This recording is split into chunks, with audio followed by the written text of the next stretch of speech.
Brandon Harper had always been the steady one, the high school English teacher who could quote Whitman from memory while diagramming sentences on the chalkboard with the precision of a surgeon.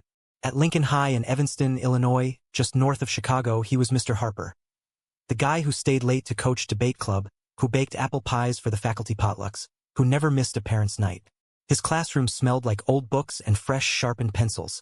A sanctuary where kids like Jamal from the South Side could escape the chaos of L trains rattling past their windows and dream of Ivy Leagues. But beneath that facade, Brandon had been unraveling for years, threads of doubt pulling at the seams of his marriage since before Mia was born.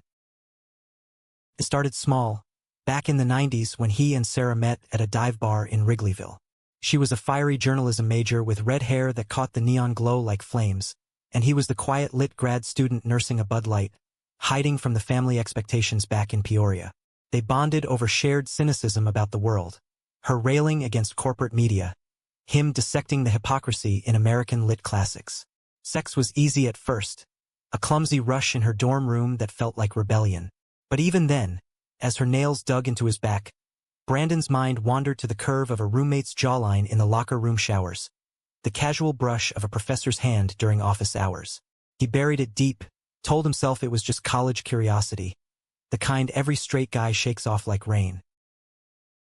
By the time Mia arrived, screaming into the sterile brightness of Northwestern Memorial in 2008, Brandon was all in. Fatherhood suited him, the midnight feedings, the way her tiny fist curled around his thumb like she owned him already. Sarah threw herself into her reporter gig at the Tribune, chasing scandals in City Hall while he graded papers under the hum of fluorescent lights. Lily came 3 years later, a surprise that turned their 2-bedroom rental into a chaotic nest of sippy cups and storytime rituals. He read to them from Where the Wild Things Are, his voice dropping low for the monsters, making them giggle until their bellies hurt. On weekends, they'd pile into the old Honda Accord for drives along Lake Michigan, windows down, wind whipping their hair as Sweet Home Chicago blasted from the radio. It was the American dream, gift-wrapped in white picket fences and PTA meetings. But Brandon felt the hollowness growing, a quiet ache in his gut whenever Sarah reached for him in bed. He tried therapy first, solo sessions with Dr. Elena Vasquez in a cozy office overlooking Sheridan Road. Repressed desires, she called it, her voice soft like a confessional whisper. You've been performing the role so long, Brandon. You've forgotten the script was ever optional. He nodded, staring at the abstract painting on her wall, a swirl of blues that reminded him of stormy lake waves. But the words didn't stick. How do you rewrite a life at 45? Sarah noticed the distance, the way he'd linger in the shower, steam fogging the mirror like a veil he couldn't pierce. You're checked out, she'd accuse over takeout Thai, her fork stabbing at pad CEW. Is it the job? The girls?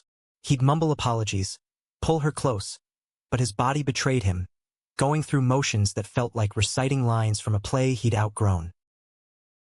The hook that snagged him deepest came last summer, during Mia's senior trip to New York. He'd chaperoned a group from school, 10 hormonal teens loose in Times Square, and on a humid July night, after herding them back to the hostel, Brandon slipped into a dimly lit jazz bar in Greenwich Village. The saxophonist's wail cut through the smoke, raw and unfiltered, and there, nursing a whiskey neat at the end of the bar, was Alex Rivera. Mid-40s, olive-skinned with laugh lines that crinkled like invitations. Alex was a graphic designer from Brooklyn, in town for a client pitch. Their eyes met over the rim of a glass, and for the first time in decades, Brandon felt seen. Not as the husband, the dad, the teacher, but as the man who'd spent nights staring at the ceiling, wondering what it would feel like to trace the line of another man's collarbone. They talked until last call. Books, Alex loved Kerouac's Road Trip Fever. Politics, both hated the endless cycle of election year bullshit. Life, Alex had come out at 22, built a world unapologetic and fierce. When Alex leaned in, breath warm against Brandon's ear. You look like you need to breathe. And their lips brushed in the alley shadows. It wasn't fireworks. It was oxygen. A spark that ignited the dry tinder of 47 years. Brandon drove home the next week with Mia asleep in the passenger seat, the skyline blurring past, and knew he couldn't lie anymore. Not to her, not to Lily, not to the ghost of the boy he'd locked away in that Peoria basement. Back in Evanston, the divorce papers hit like a Chicago winter. swift and unforgiving. Sarah didn't scream. She just packed a suitcase for her sisters in Milwaukee, eyes red-rimmed but voice steel. I knew something was off, Bran. But this? After everything. Mia overheard the fight, slamming her bedroom door so hard the walls shook. Lily curled into Brandon's lap on the couch that night, her small frame trembling. Are you leaving us too, Daddy? He held her, throat tight, whispering, Never, bug. This changes nothing about you two. But it changed everything. School started in September, and the whispers followed him down the halls like autumn leaves skittering underfoot. Mr. Harper's queer? No way. Kids who'd once high-fived him now averted eyes, and the principal, a good old boy from downstate, suggested sensitivity training, with a pat on the back that felt like a shove. Through it all, the girls were his anchors and his storms. Mia, with her sharp wit and TikTok activism, turned inward, blasting Billie Eilish in her room while scrolling Reddit threads on When Your Parents Gay. Lily, the dreamer with braids like cornrows and a sketchbook full of fantastical beasts, asked questions that pierced like arrows. Did you love Mom like you love boys now? Brandon didn't have answers, just hugs and hot chocolate on rainy evenings. The three of them huddled under blankets watching The Princess Bride for the umpteenth time. As you wish, he'd murmur, but the words tasted bittersweet. By Thanksgiving, the house felt too big, echoes bouncing off walls stripped of family photos. Sarah came for turkey, civil but distant, carving the bird with mechanical precision. Mia cornered Brandon in the garage afterward, arms crossed like a barricade. You wrecked us, Dad. For what? Some fantasy. Her words landed like punches, but he saw the fear beneath. The girl who'd idolized his stability now adrift in her own senior year chaos. Lily, ever the peacemaker, slipped him a drawing. A phoenix rising from cracked earth, labeled Daddy's Wings. It hung on the fridge, a talisman against the unraveling. Winter crept in with lake-effect snow, blanketing Evanston in white silence. Brandon's nights blurred into lesson plans and half-hearted swipes on Grindr, but nothing stuck. Until Alex texted, a simple thinking of that sax solo? And suddenly, weekends meant train rides to the city, stolen hours in Alex's walk-up overlooking the East River. No, wait, Brooklyn brownstone, with exposed brick and shelves groaning under art books. Alex was patient, hands calloused from sketching that mapped Brandon's skin like uncharted territory. Their first real night together, tangled in sheets that smelled of sandalwood, Brandon wept. Not from joy, but release. I waited so long, he gasped, and Alex held him, murmuring, You're here now, that's the win. But love, Brandon learned, isn't a solo act. It demands witnesses, accomplices, fallout. And his daughters? They were about to school him in the raw, unfiltered truth of it all. Spring thaw hit Evanston like a reluctant promise. Icicles dripping from eaves, the lake unfurling in shades of sapphire under a sky scrubbed clean by March winds. Brandon's classroom buzzed with prom fever, kids dissecting The Great Gatsby, while dreaming of limos and corsages.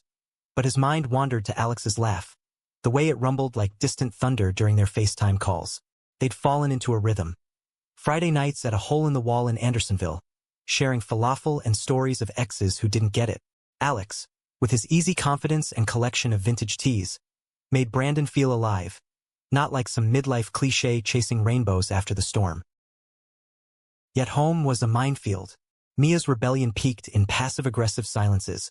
Her Instagram stories a parade of rainbows and love is love quotes that felt aimed like daggers. One April evening, as cherry blossoms dusted the backyard like confetti, she exploded in the kitchen. You're dating him? Already? Mom's still crying at Aunt Jen's? And you're playing house with some guy from New York? Brandon, midway through chopping onions for stir-fry, felt the knife slip, nicking his thumb. Blood welled up, a sharp sting that mirrored the twist in his gut. Mia, it's not like that. Your mom and I, we were friends first, always will be. This is me trying to be honest. Honest. She laughed, bitter as black coffee. You lied for 17 years. How do I trust you now? Lily hovered in the doorway, eyes wide, clutching her tablet like a shield. Sis, don't. Dad's trying. But Mia stormed out, slamming the screen door, leaving Brandon to bandage his wound and his heart in the dim light of the pendant lamp. He texted Sarah later. Talk to her? Please. Her reply, you broke this, Bran. Fix it yourself. That night, he lay awake, staring at the ceiling fan's lazy spin, replaying every milestone. Mia's first steps in the living room. Lily's kindergarten finger paints smeared across his slacks. Had his silence poisoned those two? The betrayal cut deeper when it came from within. At school, whispers turned to outright sabotage. Tom Riley, the history teacher who'd carpooled with him to White Sox games, cornered him in the staff lounge. Heard about your situation. Look man, I get it, live and let live. But keep it out of the classroom, yeah? Parents are twitchy. Tom's wife, a church lady with a smile like saccharin, had started a petition for traditional values workshops, her name at the top. Brandon's syllabus on queer lit, Walt Whitman, James Baldwin, suddenly felt like a target on his back. He pulled it, subbing in more Hawthorne, the irony bitter as wormwood. But the girls, they were his redemption arc, unwitting and fierce. Lily, with her artist's soul, began sketching portraits of them as a family. Brandon in the center, arms around both, but with ethereal wings sprouting from his shoulders. Alex a shadowy figure in the background like a guardian angel. It's okay to fly, Daddy, she'd say, taping them to his lesson planner. Mia, thawing slowly, signed them up for a father-daughter hike at Starved Rock State Park, a 2-hour drive south where the canyons carved by ancient floods mirrored Brandon's inner landscape. The trail was mud-slick underfoot, April rain fresh in the air, carrying scents of moss and rebirth. They hiked in silence at first, boots squelching, backpacks heavy with PB and JS and water bottles. Mia led, her ponytail swinging like a metronome, Lily chattering about a school play where she'd play a tree.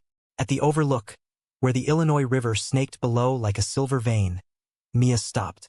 Dad, I Googled it. Coming out late. Stats say half the marriages end ugly. Brandon leaned on a rail, wind tugging at his jacket. Ours doesn't have to. I love your mom, as a person, but I wasn't honest with her or you. That's on me. She turned, eyes fierce, freckles stark against flushed cheeks. It hurts because you chose us over you for so long. Like, what if we weren't enough to make you happy? The words gutted him. He pulled her into a hug, Lily joining, their trio a knot against the gusts. You too? You're everything. This being me, it's so I can be better for you. Not less. Tears mixed with rain on their faces, and for the first time, Mia hugged back without reservation. On the drive home, they blasted a playlist of her making. Hosier for the soulful ache, Chapel Roan for the glittery defiance, and sang off-key, windows fogged with laughter. Alex met them that weekend, not as a date but a guest, dinner at the house, lasagna bubbling in the oven. Brandon had warned him, they're protective, don't charm too hard. But Alex, with his Brooklyn nonchalance, brought sketchpads and markers, turning the dining table into a canvas. Lily drew him as a pirate captain. Mia, grudgingly, added a tattooed arm. You're okay, she admitted over garlic bread. For now. Alex winked at Brandon later, washing dishes side by side. They're firecrackers. Like you. In bed that night, after the girls crashed, they made love slow and sure, bodies sinking like verses in a sonnet. But Dawn brought a call from Sarah. Jamal's parents pulled him from your class. Said you're a bad influence. Fight it, Bran. For the kids you teach. The high school became a battlefield. Brandon rallied, meeting with the principal, citing Title IX protections, his voice steady as he quoted Baldwin. If the concept of God has any validity or any use, it can only be to make us larger, freer, and more loving. The admin relented, but the damage lingered. Empty desks, sidelong glances. Through it, Alex was his rock, driving up from the city with care packages of empanadas and pep talks. You're not just coming out, Mia Moore. You're coming alive. Yet the real storm brewed with Mia's prom. She wanted Brandon to chaperone, a olive branch wrapped in tulle. He agreed, renting a tux that pinched at the collar, feeling like Jay Gatsby stepping into a world of excess. The gym glittered with fairy lights and bass-thumping EDM, kids in sequins swaying under a disco ball. Mia, radiant in emerald green, introduced him to her date, a lanky debate kid named Ethan.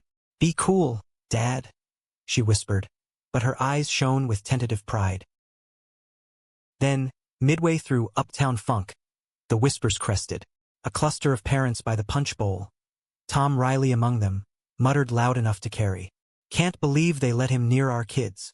Brandon froze, punch cup midair, the room tilting. Mia saw, stormed over, heels clicking like gunfire. That's my dad you're talking about. He's twice the man any of you are. Her voice cracked the air, heads turning. Lily, who'd tagged along as moral support, grabbed his hand. Let's dance, Daddy. And they did. A goofy sway to the beat. The three of them linked, drawing cheers from Mia's friends. But betrayal's shadow loomed larger. That night, driving home with the windows down, cool air kissing their flushed skin, Mia's phone buzzed. A text from Ethan, heard about your dad. Cool with it, but my folks aren't. Rain check. She deleted it, chin jutting. Screw him. Brandon pulled over at a red light, heart pounding. You don't have to protect me, kiddo. Too late, she shot back. We're in this now. Summer solstice arrived with fireflies and freedom. But for Brandon, it was a crossroads. Alex proposed a weekend getaway, Door County, Wisconsin, with its cherry orchards and lighthouse cliffs. The girls encouraged it. Lily packing his bag with sexy underwear jokes. Mia slipping in a note. Be happy. We got this. Up on the peninsula, amid waves lapping at pebble shores, Alex and Brandon walked hand in hand at dusk. I love you, Alex said. Simple as that. Under a sky bruised purple. Brandon echoed it, the words of vow. Back home, though, the fracture lines showed. Sarah filed for full custody tweaks, citing instability. Court dates loomed like thunderheads. And then the gut punch. Mia confessed over ice cream at Dairy Queen, cones dripping in the heat. I hooked up with Ethan anyway, thought it meant something, but he ghosted after. Tears streaked her cheeks, vulnerability cracking her armor. Brandon held her, whispering, Love isn't ownership, Mia. It's messy, but it's yours to claim. Lily added, Like your wings, Dad. We all gotta fly. In that sticky booth, with the hum of families around them, Brandon glimpsed the truth his daughters were teaching. Love isn't a straight line from repression to revelation. It's the detours, the falls, the fierce loyalty that stitches us back. July's heat wave baked Evanston into a pressure cooker, asphalt shimmering like mirages on Dempster Street, the L train groaning overhead with weary commuters. Brandon's classroom stood empty now, summer break a brief reprieve, but his battles raged on in fluorescent-lit conference rooms. The custody hearing was a farce. Sarah's lawyer, a slick suit from the Loop, painting Brandon as erratic, newly out and unpredictable. He countered with character witnesses. Dr. Vasquez on his therapy progress, Alex's letter extolling his steadiness. He's the father who reads bedtime stories, Alex wrote, even when his own world's upside down. The judge, a no-nonsense woman with silver streaks, granted joint custody, but the scar tissue remained. Sarah's glares across the table like frostbite. Mia threw herself into college apps, essays on resilience that wove in her family's reinvention. Her words a bomb and a blade. Coming out isn't just your story, Dad, she said one muggy afternoon, laptop glowing on the kitchen island. It's ours. I wrote about how it forced me to question everything. Love, labels, loyalty. Brandon beamed, pride swelling like yeast in dough, but worry nipped at its heels. Lily's sketches evolved into a graphic novel pitch, Wings of Us, submitted to a teen art contest in Chicago. Her tree character from the play morphed into a metaphor for rooted growth amid gales. We're the roots, Daddy. You the branches reaching. Alex's presence deepened the roots. Weekends blurred into shared routines. Farmers markets in Rogers Park for heirloom tomatoes. Bike rides along the lakefront where joggers nodded without staring. Sex evolved from tentative explorations to a language of trust. Lazy mornings in tangled sheets. Alex's fingers tracing the roadmap of Brandon's stretch marks from fatherhood, calling them battle scars of the heart. But romance, Brandon discovered, thrives on friction too. Alex's ex, a volatile sculptor named Marco, started demanding jealous barbs disguised as catch-ups. One night, after a gallery opening in Pilsen, where Marco cornered Alex with wine-fueled nostalgia, Brandon snapped. If he's still in your head, say it. I won't be the rebound.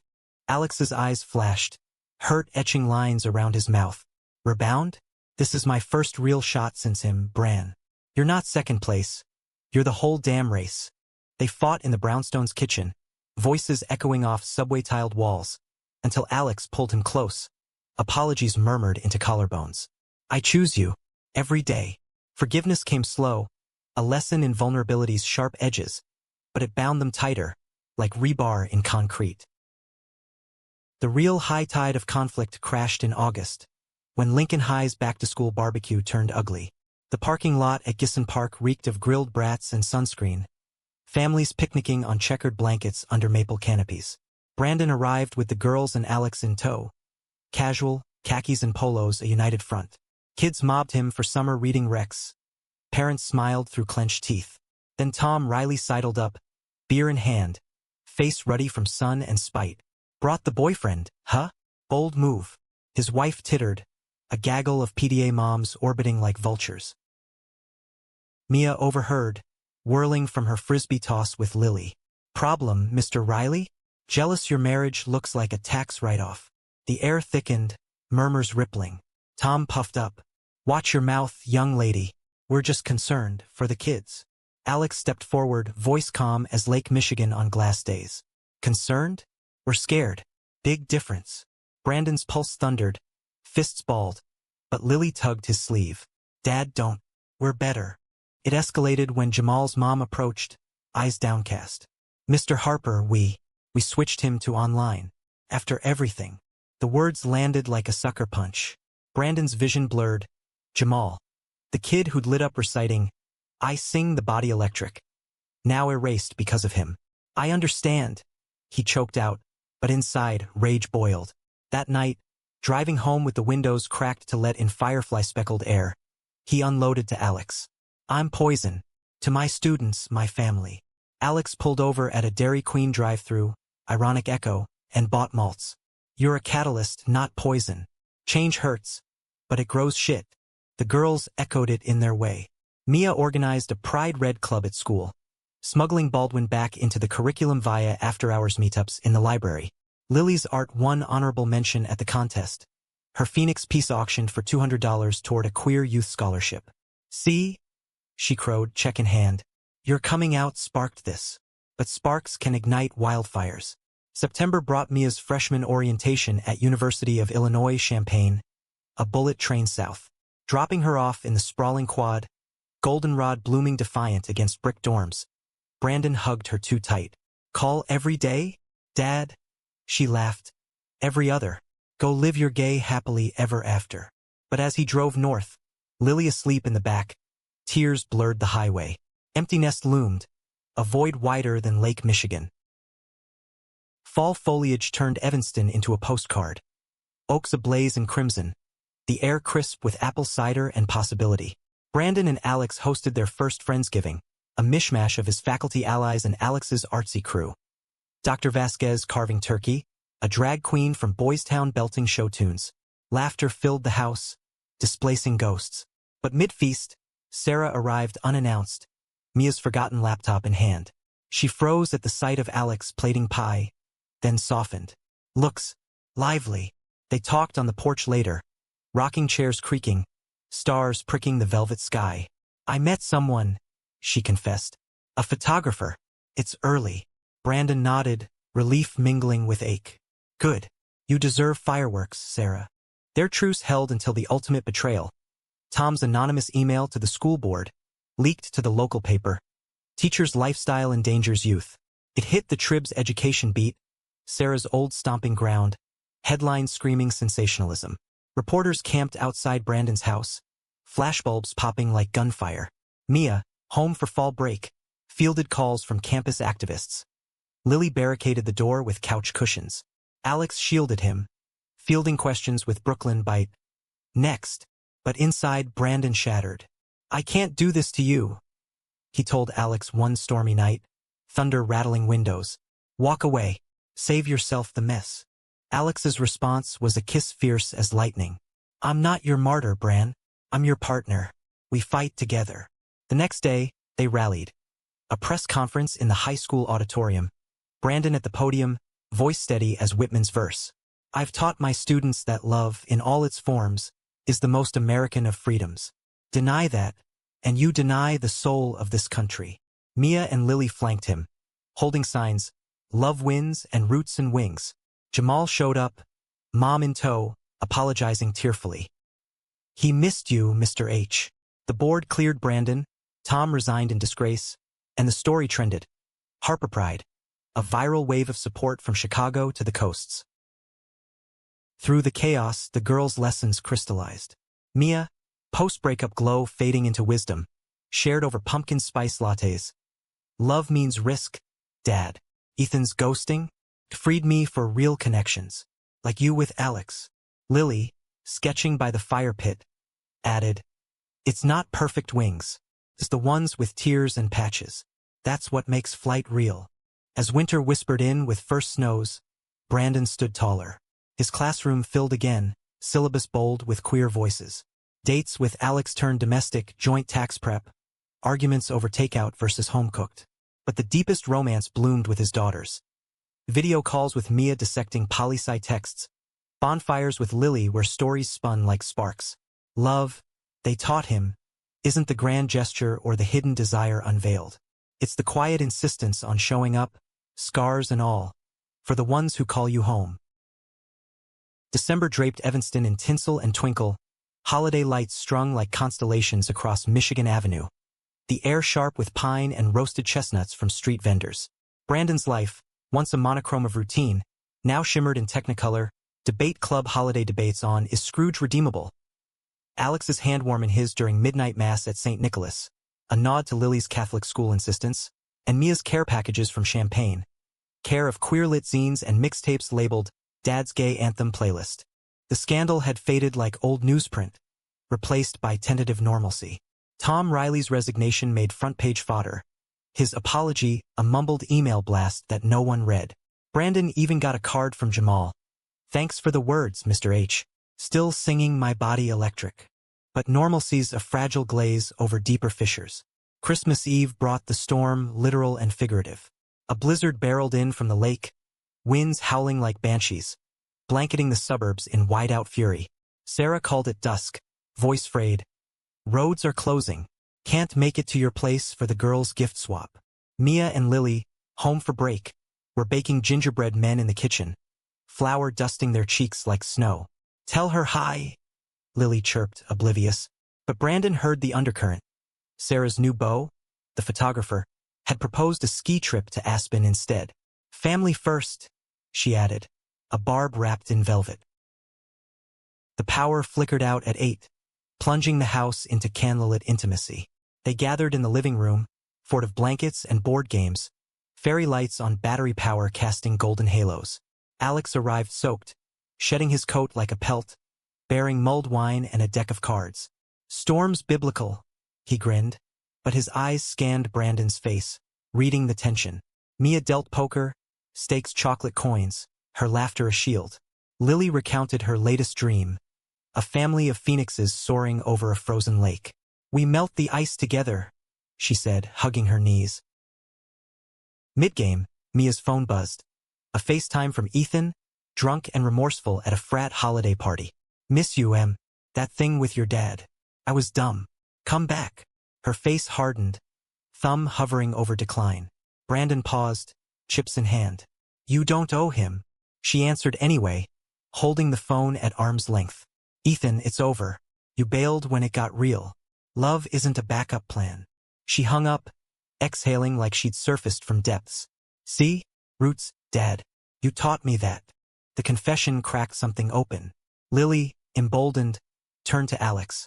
Do you love my dad for real? Like, forever? Alex set down his wine, serious as a vow. Kiddo, your dad's the guy who'd fight dragons for you too. I'm just lucky to hold the sword. Lily beamed. Mia rolled her eyes but smiled. Later, as snow piled against windows like drifts of forgotten promises, Brandon and Alex stepped onto the porch for air. Flakes caught in Alex's lashes, melting like secrets. Marry me, Alex whispered, ring box half buried in his pocket. A simple silver band etched with waves. Brandon's breath caught, the world narrowing to this. Yes, 1,000 times, but terror nipped. The girls, Sarah, the world. They're ready. You are. They kissed, cold lips warming, the storm a cocoon. New Year's dawned crisp, resolutions scribbled on napkins over mimosas. Mia announced her essay won a scholarship, coming out as allies, and Lily's graphic novel got a publisher nibble. Sarah showed for brunch, ringless but radiant, toasting to reinventions. The real climax crested in February, Valentine's week, when Brandon's past collided head-on. A letter arrived, certified mail, postmarked Peoria, from his father, dead 6 months prior, estate finally settled. Inside, a yellow journal, his dad's scrawled confessions. Married your mom in '68, Brandon. Vietnam broke me, the buddy I lost. I loved him like a brother, more. Buried it. Don't bury yours. Pages chronicled a life parallel to Brandon's. Repression's quiet suffocation. A son's unspoken queerness mirrored in the father.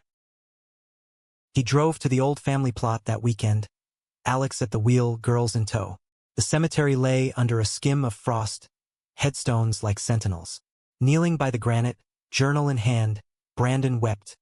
For the boy who'd hidden in basement shadows. For the man who'd echoed that silence. I see you now, Dad, he murmured. Mia placed a stone atop the grave, Jewish tradition borrowed from a friend. For anchors, Lily scattered phoenix feathers, crafted from construction paper. For flight, the catharsis rippled outward. Brandon shared the journal at a school assembly, voice breaking over Baldwin quotes. The price of the ticket is yourself. Students listened, rapt. Parents nodded, walls crumbling. Alex proposed formally that night, dinner at Alinea, Chicago's culinary cathedral, then home to the girls' cheers. Yes, Brandon said, slipping on the ring, silver catching firelight. Spring unfurled gentle, tulips nodding in Victory Gardens, the lake a mirror for renewal. Mia thrived at U of I, dating a non-binary poet with tattoos of sonnets. Lily's book deal solidified, illustrations bursting with color. Sarah and Brandon co-parented with Grace. Holiday cards signed, The Harpers, expanded edition. Alex moved north, their lives a tapestry. Mornings grading papers side by side, evenings walking the dog they adopted. A scruffy mutt named Whitman. Yet the deepest truth lingered, etched by his daughters. One June evening, picnic at the Botanic Garden. Blankets spread under dogwoods in bloom. Lily, now 15, sketched them all, intertwined, wings varied and whole. Love's not what you hide, she said. It's what you build with the pieces. Mia nodded, arm around Brandon. You came out for you, but we came out for each other. That's the real meaning. Brandon looked at them, his fierce, flawed family, and knew. At 47, he'd emerged not as a prodigal, but a pilgrim. Love, in its American sprawl of heartbreaks and horizons, isn't the coming out. It's the staying in, the raw, redemptive weave of us all, teaching one another to fly. In the end, it wasn't happily ever after. It was better, wholly, humanly ever.